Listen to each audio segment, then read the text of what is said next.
Well, I grew up in a little community 3 miles south of Hallsboro, and it's called the Elbow because it's shaped like an elbow, mile from here to here. It's off of 1001. It goes down to the beach. So it's a mile from here, mile from here, and a mile back to the 1001. I grew up right there on that elbow. Okay. And grew up with the parents of tobacco farmers. That's all there was to do around here at that time. This is the year of the 1920s. So that was when the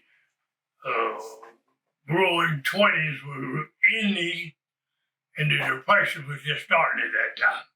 So I grew up, actually, my period of school in North Carolina was the 11 years from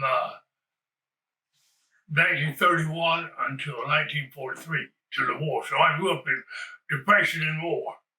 So that was the condition I was in. And as far as this community here around Lake Walkerville, Hallsboro, Columbus County in general, you either were dependent upon the tobacco or you actually worked in the field yourself. That was all it was here. That was before we had international paper down here, Delco and so forth. There was no industry in this area right around here. And the people just handed down little plots of land from their forefathers and grew tobacco. And they could take, 3 acres of tobacco and raise a family of 4 or 5 kids. But keep it in mind, they didn't have to eat concrete then. There was all this dirt out here. And they could grow enough food to live on. We had hogs, we had all kinds of vegetables, so we had plenty to eat. But my folks, both of them went to the 5th grade school. So I grew up with the parents of 5th graders. So I knew by the time I was about 8 or 9 years old that I was not going to stay in this tobacco business. I knew it was killing people, and I also knew that there's too much hand labor in it. And the tobacco companies, as far as I was concerned, they were making food out of the farm.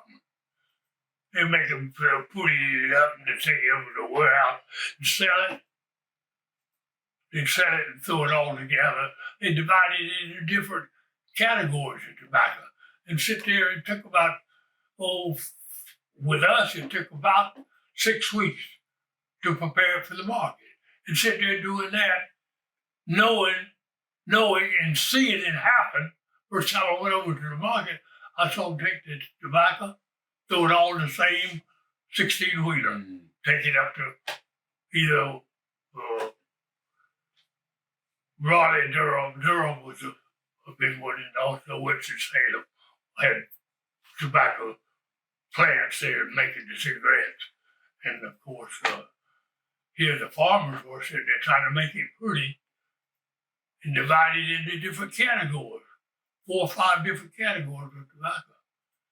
And then they take it after they bought it, throw it all in one 16-wheeler right together. And I told Cable over there, after we got home, I went over with him. Went home like that. Then these tobacco companies are making food out of it. He said, "What do you mean, And I told him, I said, gosh, here we spent 6 weeks. 5 of us, I had 2 brothers, and so my 2 brothers, my mom and dad all worked from daylight to dark, preparing that stuff to go to the tobacco to go sell it. And then they buy it and then throw it all right together. Mm-hmm. Why did they buy it all together? Well, Georgia at that time they would buy loose leaf tobacco, cigarette tobacco, they would buy it in bulk like that without it being divided up, At that point in history, all the farmers around here, they did it the same way and continued, and they wouldn't change for anything, So I lost that battle, but I did decide, that was about the time that I decided that I've got to get out of here some way. Yeah. But I worked hard. I mean, I started working at 7 or 8 years old right in the field with with men, cropping and getting the tobacco in the barn to cure it and everything. So but I realized that that's the only way that my parents could make a living, and they worked hard at it and were doing a good job. So that's the reason why I have a great amount of admiration for my mom and dad. They didn't have an education, but both of them had a real good sense of what was right and wrong, and they taught me that. I left home at 16 years old. I signed a pro baseball contract at 16 years old with the Philadelphia Athletics. Connie Mack was the manager there at that time, and his grandson his son, Earl Mack, was head of the farm system. So he's made to sign my contract. So I was going to leave. I was going. That was my way out. Yeah. I finally, luckily, kind of lucky into getting a way out. Yeah. Playing baseball. I didn't have the way. I couldn't go to college. I didn't have the money to go to college. I had in mind that I was someday going to go to college some way. But at that point, I was doing just what I could do at that time. I could make a living playing baseball.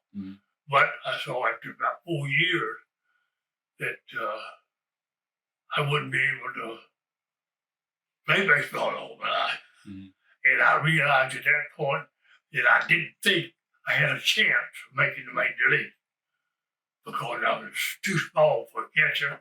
That was the only position I'd ever played. Okay. I knew I could catch in the minor leagues. I'd proven that. But I felt that the cards were stacked against me with my size. They were looking for a guy that was 6'3" or 4", big guy that can hit the long ball. I hit all fields and hit more for average and that type of thing. And I studied the game all the time I was playing, and with the idea that I could go from playing to a manager. That might be an out for me. And so I studied the game as much as I could and learned as much as I could from managers. However, I found out too another way that it was hard for me to move up. I never played the major league. All the choice jobs come from the major leaguers that had gotten too old to play. They got the choice job, whether they could manage or not. And it wasn't until just right after I retired from pro ball, two guys that had never played the major league got major league jobs and were successful. And so after that, I began to realize that you can move up within the system. It took a long time for that to evolve with it. It was really, you had to know somebody, a major leaguer pushing you or an ex-major league manager. There's a lot of politics in it. So I began to think and prepare for the fact that I was going to have to get out of baseball, and I didn't want to get out of baseball, period, but I knew I was going to have to get out of playing or managing where it was stacked at that time. And so I got my draft call to go to Korea more. I was 23 years old, and I had managed the year before in the minor league. And I was successful enough to be one of the two managers in the All-Star game. And however, it was based upon your record. We were in the Western division of the league, and we were leading the league in the Western part, and so I was automatically the manager for the Western part against the Eastern part, and my starting pitcher was Johnny Padre, who was the most valuable player in the World Series in 1954. He beat the Yankees in the first game and the last game. And the last one was who was the winner of the World Series, and he got it. And Johnny Padres had become actually a personal friend of mine because, when he broke in as a rookie in the Mountain States League, very soon after the season started, we played the series in their hometown. And in the late innings of the ball game, I hit a line drive on a curveball of his in the center field for a base hit and scored the winning run, beat him. He had lost at that point. I think he had about 4 or 5 wins at that point. And so next morning for coffee at the coffee shop where we, the hotel, we were sitting there eating. He walks in with a couple of guys from his club, you know. And he veered away from me and came over to me. And he said, we had a meeting last night. I said, what kind of meeting you have? He said, well, Max Bacon was their manager, who was an ex-pitcher for the Braves. And I said, what was the meeting about? He said, well, the gist of it was that Max told us any pitcher that threw me a curveball that, and I got a hit and hurt the ball club, they'd be automatically fined. So I didn't get him a curveball, except bad pitching away or something like that. But he would throw me any more curveball. But he got to be a kind of close friend of mine, really in a way. But he showed you how the difference he had evolved in baseball from that standpoint. The last series that they came to our place, I went to bat. He nailed me right there. And at that time, we didn't have helmets. Oh, you didn't? Like we had a what we call a liner. Okay. Hard plastic you slip inside of your baseball cap. Yeah. And that helped some. I went down like I shot with a shotgun. Yeah. And it took me the third time to get up to stay, and I had to have help. It's the only time in my life I've ever been out. Yeah. And so, and yet, here he was, in a sense, he'd been kind of a friend of mine through the season, but that just showed if he hadn't got me then and knew that I was never in the league against him, he'd probably, 4 or 5 years later, he'd probably nailed me, or tried to. But he got me right in the head. So I was all the time when I was playing baseball, I was thinking in terms of the future. I like to have, I was, even at a young age, I had ideas of what I wanted because I had worked on that farm as just a little kid, in a sense, so hard that I was determined that I wasn't going to stay there. I was going to get out of it one way or the other. And actually, when I got my contract from Philadelphia, we had a place over there, parent of guardian, I wasn't legally old enough to sign a contract. Yeah. I just had my brother sign his name. We'll stick it right there, put it in the mail to go back to the post office. And of course, I was going anyway. It didn't make any difference. And actually, my dad, he was in a way proud for me, but he still wanted me to stay and work on that farm. And I couldn't do both. So I knew what I was going to do. So I wouldn't play baseball. But all the time, I was wondering whether I had not played enough good baseball. It was during the war, see. This is 1943 and 4 that I was playing high school baseball. And I knew that I could play well with the people around here, and I knew that Whiteville over here, they had a real good high school team when we were seniors. And the summer of 1943, their Legion team went to the Little World Series in Miles City, Montana. So that's during the war. Okay. And actually, you had to have rations to get gas in. Yeah.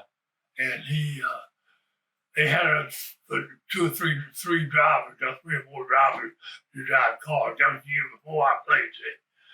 And so the guy that played before me was a district cousin of mine that was, a park down at Wilmington now is named after him, Buck Hardy. Buck Hardy Field was a cousin of mine. And so they had enough gas to get them to Chicago. And they went to Chicago and didn't have enough gas. They didn't realize how far it was to Montana from Chicago. And so they decided, well, they get to just take the train going out. Okay. And put the cars in storage there. They put the cars in storage, went on into Miles City, Montana. And actually, they got there the morning before the plane afternoon. And they played one in the first ball game. And that same team that made up the Legion team was back at Whiteville High School the next year. All the position players were back. Every one of them. Yeah. Were back again. And actually, it was probably the best high school baseball team as a group that I'd ever seen. But yet, Hallsboro over here, we split with them our senior year. We played them 4 times. Oh, wow. Played twice during the season and the conference tournament. And of course, back then we only played about 10 or 12 ball games because of the gas situation, the war and everything. So we split with them that year. And so the coach over at Whiteville, he was an ex-college player. Earl Brinkley was his name, big tall guy. And Earl sent me a card after the end of the high school season and asked if I was interested in playing Legion ball that summer. So sure, I let him know right in a hurry that I was. And so I played Legion ball for Whiteville, and Whiteville had players from all over the area. Any person could play as long as there wasn't a team in between online with the team you were going to play for. Okay. So we had there was an outfielder that year. Next year we had an outfielder from Conway, South Carolina. And the best pitcher both years was from Red Springs, North Carolina. In fact, he signed with the Dodgers and played a couple, 3 years. And actually got, I'm sure, Tommy John surgery. They didn't know what Tommy John surgery was back then. Yeah. And he was out of baseball then after that. So I played the next year, and I actually looked in to get the contract. I look back on it. We were playing for the Eastern State Championship in Legion ball, and I don't think we lost. No, we hadn't lost the ball game, and we played about 10 or 12, and the other team that was second place in the Eastern Division of the state was Wilson. And so we were ahead of them, so we played the playoff at Whiteville. And they came down to play, and gosh, out before the ball game, all kind of people coming in the ballpark with different kind of hats and different kind of dress and everything. I kind of think, what the hell is going on here? You know, what's happening? And then I kind of started thinking, I saw who was going to pitch against us. He is 6'4" and weighed about 255. Wow. Biggest pitcher I ever seen in my life at that point. He's a monster, and that's what the scouts were all looking to come to see him. And at that time, there was no lottery or anything. No, after high school, the scout had to find you. That's where you would be pro ball, not through lottery system. Yeah. And so we played the ball game, and the first time I came to bat, there was one man on, and I hit a double against the wall in the old ballpark in Whiteville and scored 1 run to tie it up. They got scored. That was about the third, my second time at bat, about the third or fourth inning. So I tied it up then, and then the next time I came to bat, we had 2 men on base, I believe it was. Yeah, we had 2 men on base. And I hit the same left field wall with another one and scored 2 runs, and we won the ball game 3-1. And we went to the state championship, with that. But had that not occurred, no one ever knew that I existed. Yeah. Because they were looking back. And of course, after what happened, then apparently their scout that was down here notified Earl Mack, the head of the farm system, and he said he's the one that sent me a contract while I was 16 years old. I got a contract with him back in October, I believe it was, last part of October. And so he signed, my brother signed the contract. We went right to the post office and put it back in the mail to go back. And at that time, the Carolina League was a good league. It was the league then, but it was still a good baseball league. Because actually North Carolina had more guys in pro ball at one point. I don't know whether 47, 48 along in there. And they had more teams. They had, I believe it was 41 teams at one time. But baseball was in a crazy changeover. They signed Jackie Robinson.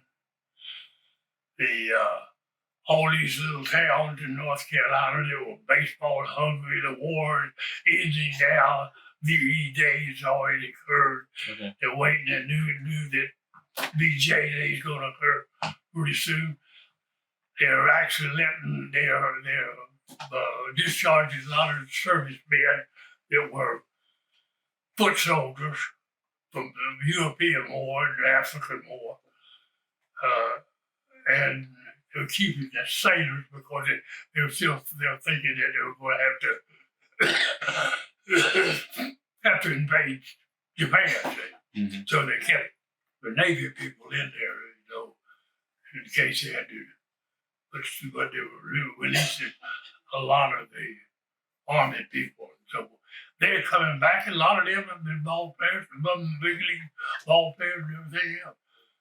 Like he was doing my first 2 years in pro ball, I hit against the major league team. They came to Whiteville of players from North Carolina. They go on a tour of North Carolina, playing all the towns in North Carolina that were good baseball towns. And they just spent the money up.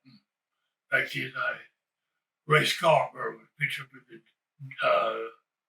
Red Sox at that time. I remember I got 2 hits off of him. That made me feel real good. Major league pitcher, but he was a curveball pitcher. And he made the mistake of throwing the curveball. And I got a base hit off of him. Second time up, I think, when he was a curveball pitcher. So he evidently thought that I just left into one. He threw me another one. I hit it too. And so I got a couple of hits off him. And next year, we played the same group of Carolinians in the big league. Tommy Byrne, Yankee pitcher, left-hander, big left-hander. He threw over 100 miles an hour. They didn't have guns back then, but everybody said that he threw harder than people that are throwing over 100 today with and so we played against him, and he pitched against us. And it was the first game that was ever played under the lights in Whiteville. Okay. He just got the lights in there, and the light poles were about 20 feet tall. Oh, really? And with Tommy Byrne pitching, oh gosh, you couldn't see the ball. Yeah. You could not see the ball.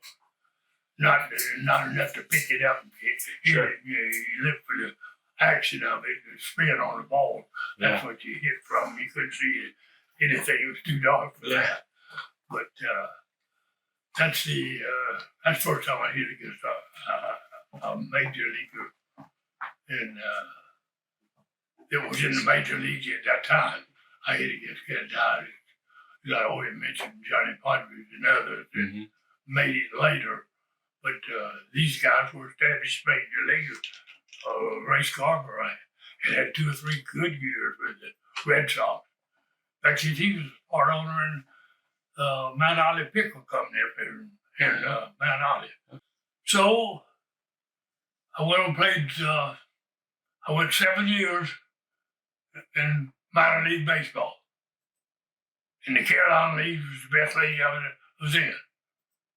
And back then they had A, B, C, D, E, D, and A's. There were A and double A. And yeah, that was the only one they had two double A and triple A. Yeah, they had double A and triple A. Okay. So A, triple A, double A, right on down to D-ball. I was actually directly and indirectly involved in the evolution, I call it, of blacks accepted into pro baseball in the United States. While I was in service in 1951, 52, excuse me, 51 was my last, but the year I managed, 52, I was in service. Mm-hmm. And I managed the Fort Riley baseball team.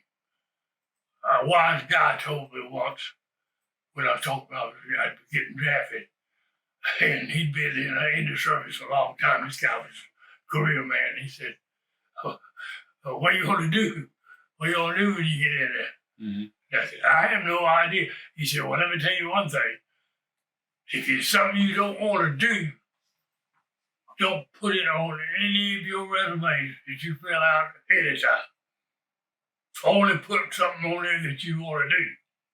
It's good advice. When I fill them out, pro baseball player, pro baseball manager. That's the only two things I put on my resume. So I went to Fort Jackson down here. Mm-hmm. Spent 5 days there waiting for them to get a train load to take to Fort Riley, Kansas. I was a regular soldier for 7 weeks. At the end of the 7th week on Saturday morning, I walked in the barracks, hollered out my name, and I hollered back. And he said, wave up. I walked there to the little porch in the barracks, and he said, the gentleman out here wants to talk to you. I said, okay, and he's sitting in a Jeep out there. And this was the driver. The driver was a corporal of a sergeant, one of the two. And this guy was a bird colonel who was sitting in his, and he was head of recreation for the whole base. Major Colonel Koenig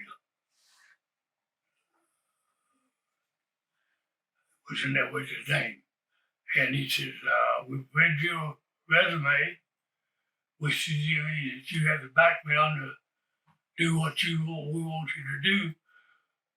We just want to know if you would like to do it. I said, what's that? And he says, manage our baseball team. I said, I think I can handle that. I manage pros. Yeah.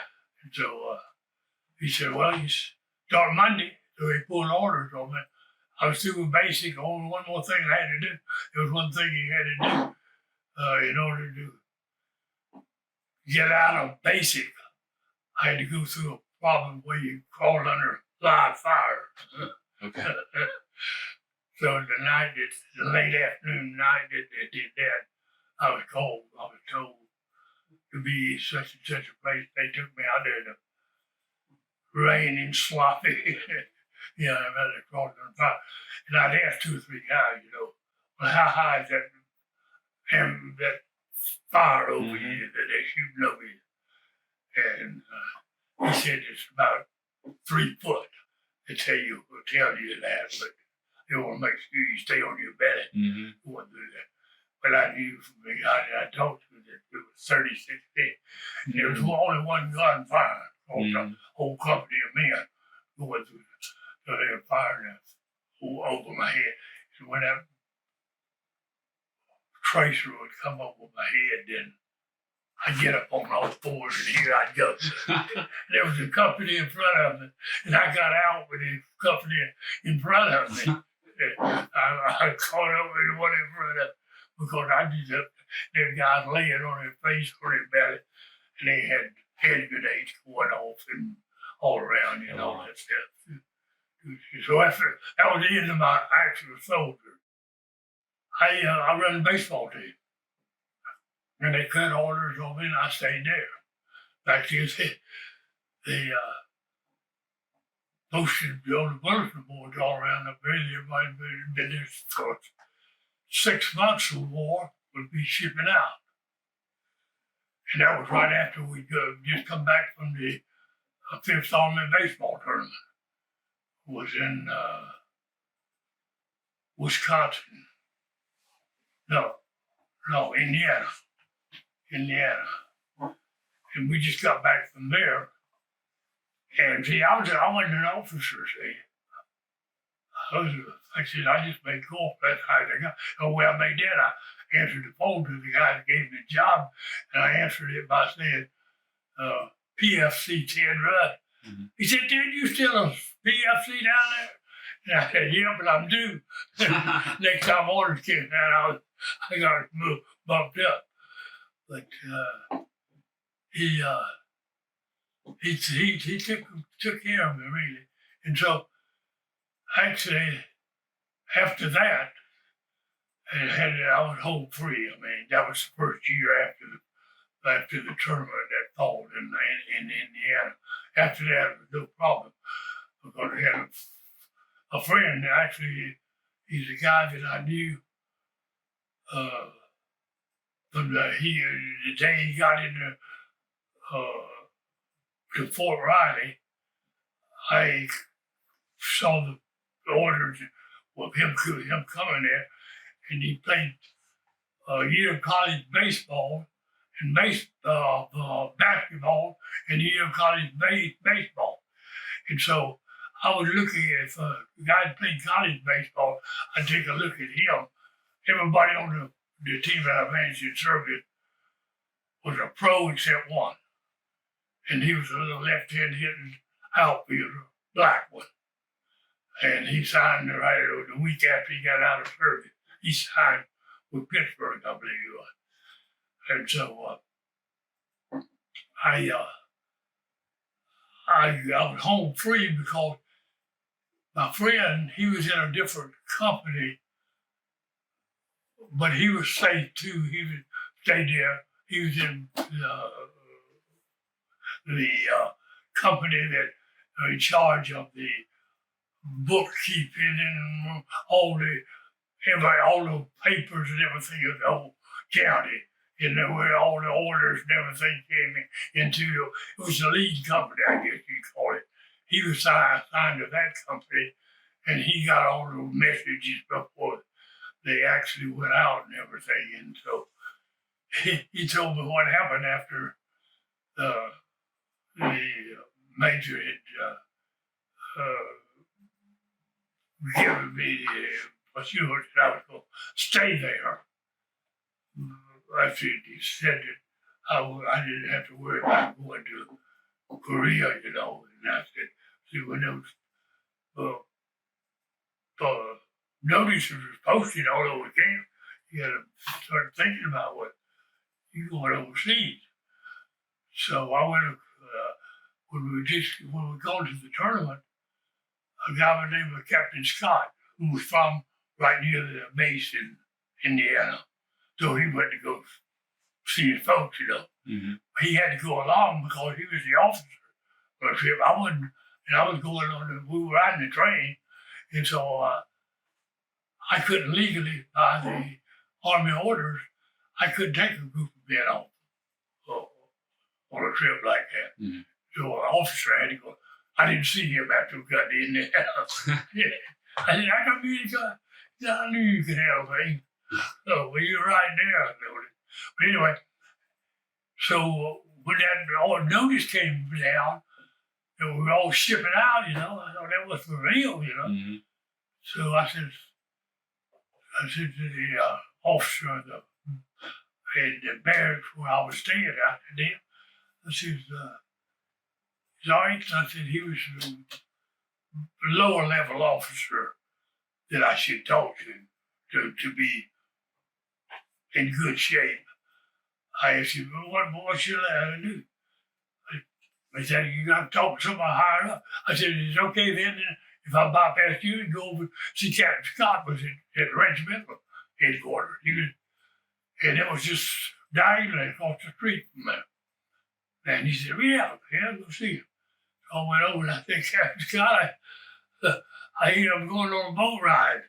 And he says, got some papers out there. He said, yeah. And I said, what am I doing? He says, well, you're due to go in January. And this was after the baseball season that year. So about 2.5, 3 months before I was supposed to go with that. And I said, well, is it okay if I go up and see Colonel Pugh?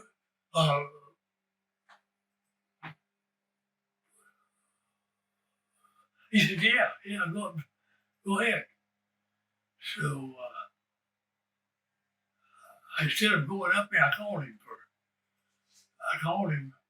He said, what's your problem? And he says, I hear I'm taking a boat ride and I don't know what direction I was going. I'm going in. I said, how about putting this picture of your head on there who was with the Chicago Cubs for a while. Mm-hmm. He was worried too because he got in just before I went in. And so I said, Paul and I are worried about what direction that boat's going. How about putting us on a levee going to UCOM, which is Europe, okay, instead of going to PCOM, which is the Far East. Mm-hmm. And he said, who said you were going somewhere?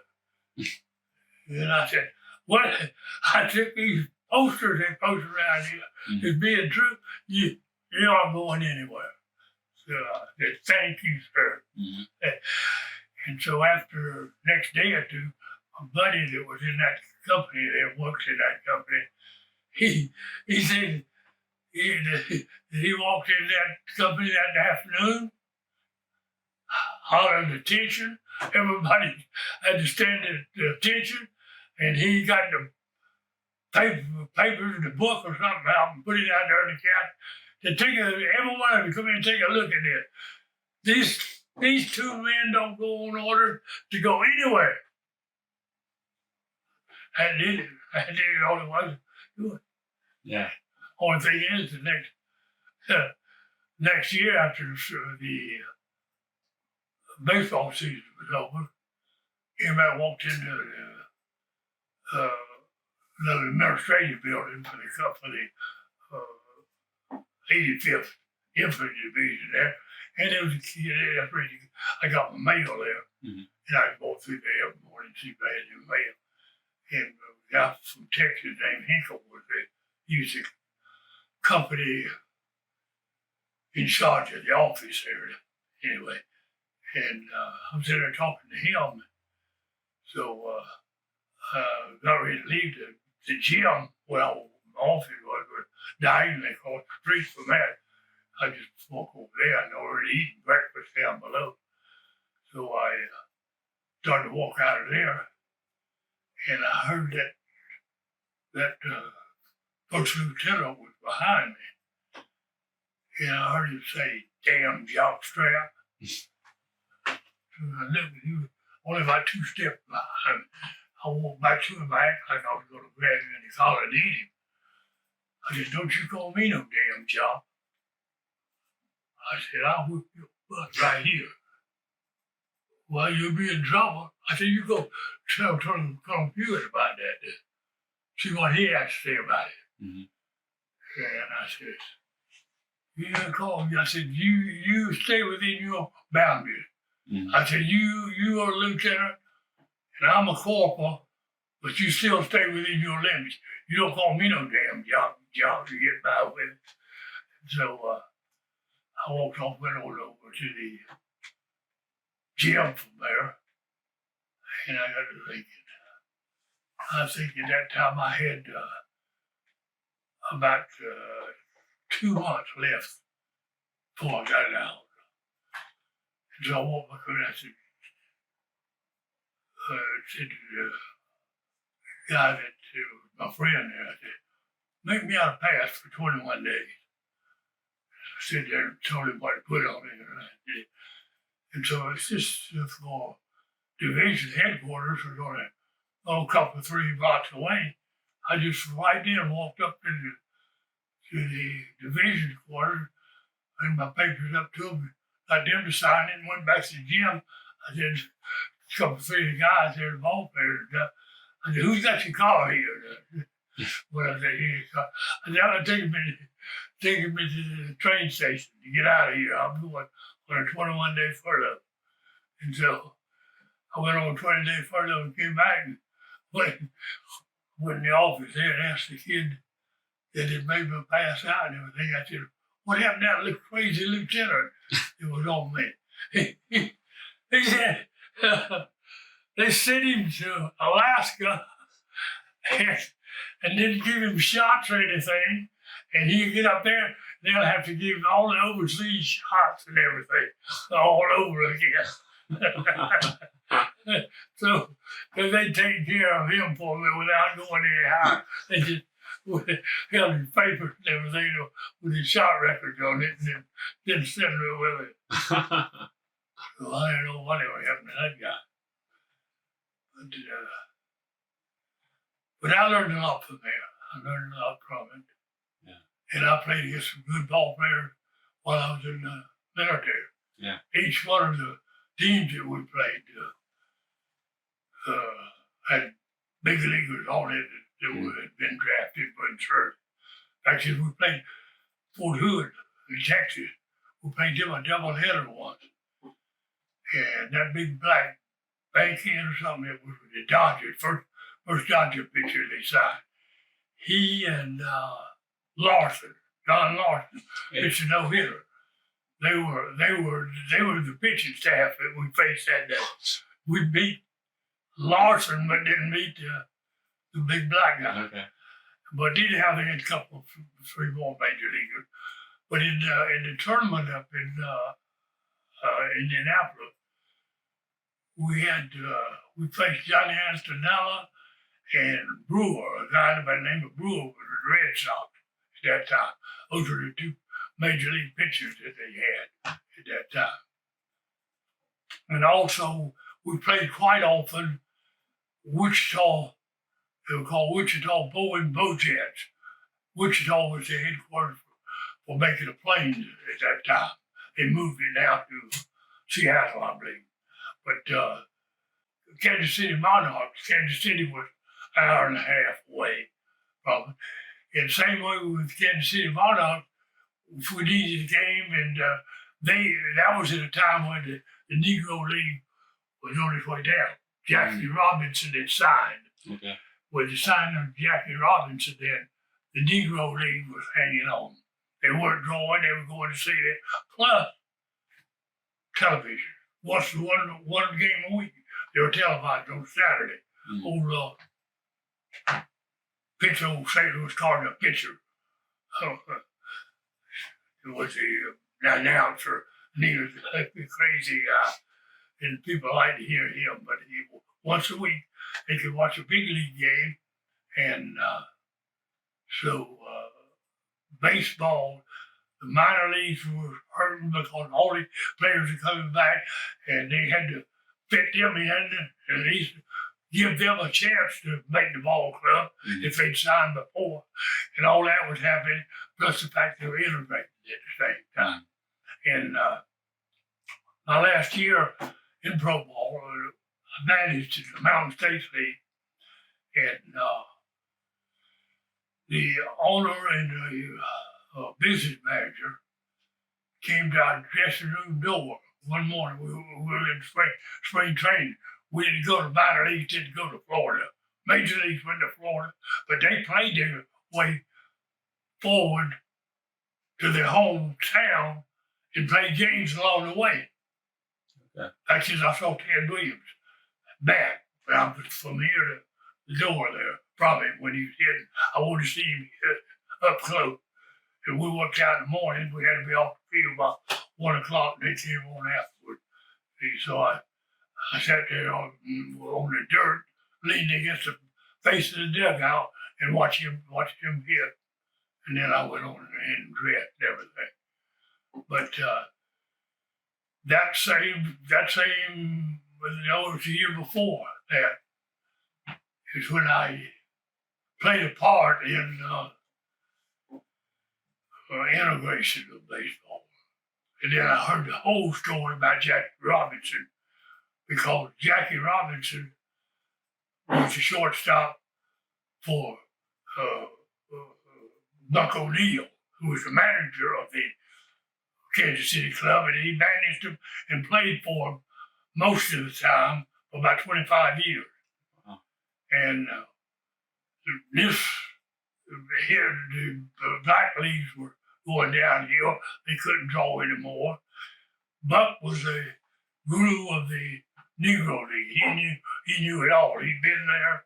He'd seen them all and everything. So I probably played against Kansas City Monarchs in different towns in Kansas, about 10 or 12 times. Mm. We were playing there. They called it one of those. We could play them in Manhattan, where Kansas State is, and that's where we played them at. And so I'd never met Buck O'Neill and didn't even know who he was and never heard of him until that night that we played that first ball game. And I walked over toward the dugout while they hit first and we hit second for batting practice. And so they were hanging out, sitting somewhere in the dugout, around there. And Buck was sitting in the dugout, and I walked over and sat down beside him and introduced myself, started talking to him, Mm-hmm. And I didn't know anything about the Black League. And so he started telling me, that Jackie Robinson was his shortstop when his Booker Brad Trickey signed him. Mm-hmm. And he said that he had to meet Brad Trickey and go to the hotel, make arrangements for a room to have Jackie meet with Buck O'Neill and Jackie Robinson, because he'd been a shortstop for a couple of years at Kansas City. And what Brad Trickey was trying to find out the inside about what type of person Robinson was. And he wanted to make sure, and he was smart enough that he knew that if this failed, this chance that he was taking, if it failed, it would be 20, 25 years before it ever initiated again. It failed. And there's enough people that didn't want it. Sure. Kind of like things are now. Yeah.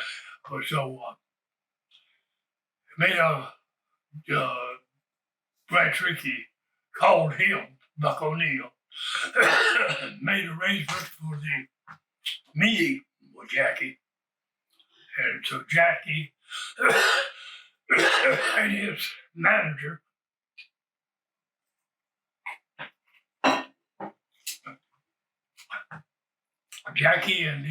Buck O'Neill, went to the hotel, and Brad was already in the office there. They were meeting him. And so he walked into the office, the door of the office, and Brad Trickey told him, leave Jackie Robinson outside. I want to talk to you a little bit first. He said, I went in. We talked for about an hour, he said. And he wanted to make sure that Jackie was smart enough to realize what was going on. And it wasn't a one-day deal. It would probably be all year. It would take at least 1 year for him to totally accept it, in the league. Mm-hmm. And so he asked about him, how he was, getting along with other people and everything. He wanted to know what type. Of course, Brad Trickey didn't know anything about Jackie Robinson as a ball player, nothing. But Buck O'Neill knew the whole league. He can tell you right now who's the best, fastest man that ever played that league. Who's the best hitter that ever played that league. Mm-hmm. And he can tell you who got mad because they weren't the first one that integrated baseball. So after he got through talking to Brad Trick, and Brad Trick started bring up Jackie up. We not told him go there. And so he sat down, Jackie sat down across, he and Jackie sat down across from Branch O'Neill. And so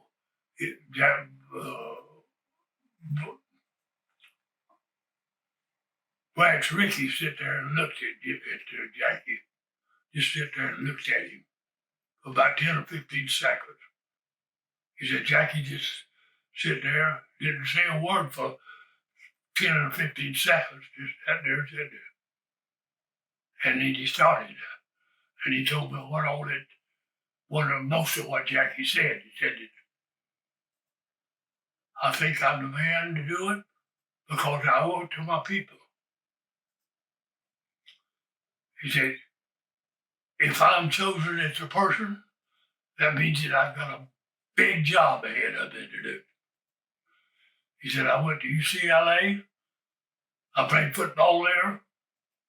First time I had a black guy playing football. I made All-American. I had no trouble with my teammates or anybody else. He said, I left UCLA as a captain. Not a captain, but as a lieutenant. He got drafted into the war. Went into the war in Europe. Commanded a regiment over there. Until I come out successful there. I came back home, the war ended, and I rode in the bus in the back of the bus to get home after fighting for my country. I knew what it was like. I knew that it wouldn't be the right thing for me to do to cause a stink over that, even though I fought for my country, and now I've still got to ride in the back of the bus. I can't ride up front. So he talked all about his wife, and so he didn't tell Jackie at that time that he was chosen. But after Jackie went back outside, and he told her, he said, I think he's our man. And he says, I take a lot of stock in what you say about him. And you say he'll do the job, I believe it. And that Buck O'Neill, I say even right now, to me, he was the most impressive person that was in baseball at that time that I met. He made that big impression. Every time we played him after that, I'd go straight to his dugout. And while they were hitting, I'd sit there and talk to him and pick his mind. Mm-hmm. He told me who the best players were in the league. He told me stories about how they got by, on the road, traffic, like stories like they couldn't eat. They couldn't go to the restroom at a gas station. Mm-hmm. He said, Jackie did this one. He said, the first trip we made, and he told me what two towns they were going to, and what town they were going to from where they were at. And he said it was one of the places they'd always gas up there. So we stopped at the gas up. You got to come out and put the cap off, put the nozzle in there. And so Jackie get out and said, you take that nozzle out of there. The guy said, what do you mean? He said, y'all don't get any gas? He said, not unless we go to the bathroom first. Mm-hmm. We don't go to the bathroom, you don't put any gas in there. And he said, the old bus, he said, held about 100 gallons of gas or something like that. He said, that's all it took after that. They stopped getting gas, and they go to the restroom too. Yeah. And so that was in 47. That was when Jackie broke the color line. And then in 51, I was managing, and my owner, who He actually owned part ownership in Cincinnati Red, company named Ball. They came to the door of the dressing room. We were dressing to get ready to work out. Came in and motioned for me to come outside. I went outside, and the owner said to me, he says, Ted, he says, we're thinking about signing a Negro pitcher. And at that point, no team in the Deep South, no minor league team in the Deep South had signed a black man. And so he said, we're thinking about signing. What do you think? I said, can he pitch? He said, we think he can. So then he said, what would the players think? I said, they'll think the same way I think.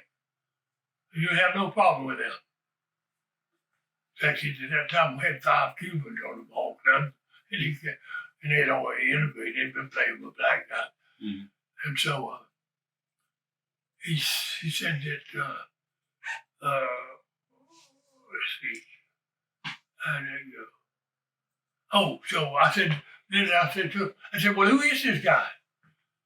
He said, Bob Bowman. I said, I know him. I hit against him in an exhibition game. I know him. I said, he can pitch. And he signed him. And he won 17 or 18 ball games for the minor league. And never had the first problem at all with anybody calling him a name or anything. And that's in the Deep South, Appalachia, United States. Mm-hmm. That's where they did not have to draft a man in one county. During World War II, they didn't have to draft a man. They got enough volunteers. Harlan County, Kentucky. They got volunteers. And so we started going on the road. I hadn't talked to him about being on the road. So the fact is, I really even thought about it. But he played in the Negro League. So he knew the area and everything. And so I was talking to him. And so on the trip, I had him sit beside me, and I questioned one of the things I wanted to know. Where would he? I knew he couldn't stay with us. He couldn't eat in the restaurant with us. Mm-hmm. So I'd already talked to him about that. He said, I'll take care of that. I said, what do you mean? He said, I just go around and come in through the kitchen. He says, I'll eat better than you guys. And he did. So when we got to the ballpark, and I hadn't even thought of this, so in minor league ballparks, the dressing rooms were a separate house. This particular one had the dressing room down the left field line before you got to the left field fence. Mm-hmm. They built a new dressing room there to the place. And so we got all dressed to walk out on the field. It was probably 100 yards out there to the dugout. And we started walking toward the dugout, and he changed sides. So he was walking along with me, and he changed sides. And coming out, he did the same thing.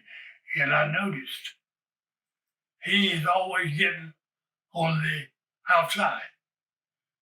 And the stands is built, the main part of the stand is around from third base to third to first in there. Yeah. So he would always put me between him and,